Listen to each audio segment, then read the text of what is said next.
Agrigento è penultima tra le città italiane per contagiati da coronavirus, in proporzione al numero degli abitanti. È sicuramente un dato alquanto positivo che può farci respirare ed anche in questa fase tranquillizzare. 3 casi ogni 10.000 abitanti. Questa è la proporzione di una interessante analisi condotta dall'ufficio comunicazione dell'UNSIC, associazione datoriale sul contagio del Covid-19 nelle regioni e nelle province italiane in percentuale al numero dei residenti. Un lavoro che permette di far emergere alcuni elementi utili che possono contribuire allo studio complessivo sulla diffusione del virus nel nostro paese. Agrigento, spesso e purtroppo tra le ultime nelle classifiche generali del Sole 24 Ore, ce la può fare veramente ad uscire prima possibile e superare il dramma della più spaventosa epidemia globale. Il report analizza caso per caso su base provinciale studiando le differenze tra nord e sud. Agli ultimi posti della classifica troviamo le province sarde e siciliane, sono infatti Oristano e Ragusa all'ultimo posto. Agrigento, come detto, insieme a Palermo, Nuoro, Siracusa e Trapani al penultimo.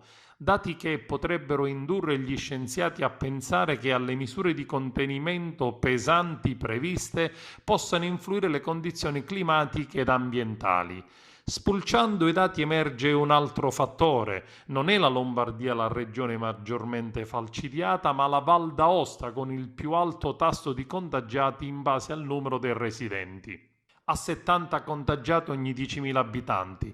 Dopo la Lombardia, quota 56, spicca il Trentino Alto Adige, a quota 45, terzo posto. Ciò conferma il peso, sostiene sempre lo studio, che ha avuto il turismo della montagna di provenienza lombarda nella diffusione del virus nelle due regioni a statuto autonomo.